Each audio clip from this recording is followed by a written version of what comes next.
বিস্ফোরক আইনের মামলায় সাক্ষ্য গ্রহণ শেষ হয়েছে। জামিনের আবেদন পর্যালোচনা করে বিকেলের মধ্যেই আদেশ জানানো হবে বলে জানিয়েছেন বিচারক। কেনেডিগঞ্জ কেন্দ্রীয় কারাগারে অস্থায়ী আদালতে সাক্ষ্য গ্রহণের পর সংবাদ সম্মেলনে রাষ্ট্রপক্ষের আইনজীবী অভিযোগ করেন, আসামি পক্ষের আইনজীবীদের জামিনের নথি দাখিলে অসতর্কতার কারণে জামিন বিলম্বিত হচ্ছে। দীর্ঘ ১৬ বছরের অপেক্ষা, ১৬ বছরের হাজতবাস, কারাগারে বন্দি প্রিয়জনের জামিনের আশায় জেলগেটের সামনে স্বজনদের অপেক্ষা।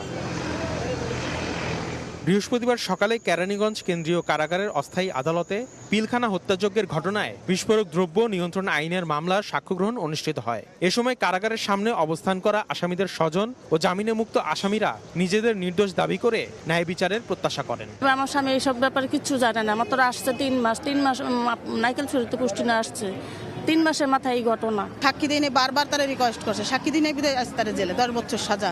আজকে আমরা মুক্তির জন্য আসছি। পিলখানা না থেকেও আমি 16 বছর কারাগারে নিরপরাধী হিসাবে কারাগারে বন্দী ছিলাম। আমি 13 তারিখে মুক্তি পেয়েছি। হাজারের বেশি সাক্ষীর মধ্যে এজলাসে 287 নম্বর সাক্ষীর সাক্ষ্য গ্রহণ করা হয়। তবে আসামি পক্ষের আইনজীবী অভিযোগ করেন, একই সাক্ষী পিলখানা হত্যা মামলায় ভিন্ন সাক্ষ্য দিয়েছিলেন। আগে রাষ্ট্রযন্ত্র সাক্ষীদেরকে কিভাবে মিসইউজ করেছে সেটা আপনার আগের সাক্ষী থেকে বুঝবেন। আর আজকে এই স্বাধীন বিচার ব্যবস্থার এই আমলে, পরিবর্তিত আমলে, এই সেকেন্ড জেনারেশন আজকে উনি কি সাক্ষ্য দিলেন, এটা আপনাদের বুঝবার বিষয়, লেখার বিষয়, জাতিকে জানানোর বিষয়। এর আগে 426 জন আসামির জন্য জামিন আবেদন করেছিলেন তাদের আইনজীবীরা, কিন্তু তাদের পক্ষ থেকে নথি দাখিলে অসতর্কতার কারণে জামিন বিলম্বিত হয়েছে বলে অভিযোগ রাষ্ট্রপক্ষের আইনজীবীদের। শুধুই যদি তাদের একটা ক্যাটাগরিক্যালি পরিষ্কার রাখতেন যে মৃত্যুদণ্ডপ্রাপ্ত আসামির জামিন দরখাস্তরা না আসতো, যাবজ্জীবনের দরখাস্তরা না আসতো, বা একই লোকের নাম একাধিকবার যদি না আসতো, তাহলে কোর্টের জন্য কাজগুলো সহজ হতো।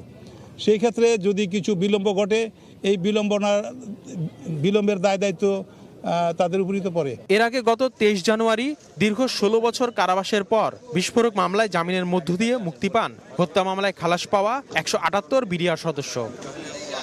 আসিফ মোহাম্মদ সিয়াম, সময় সংবাদ, ঢাকা।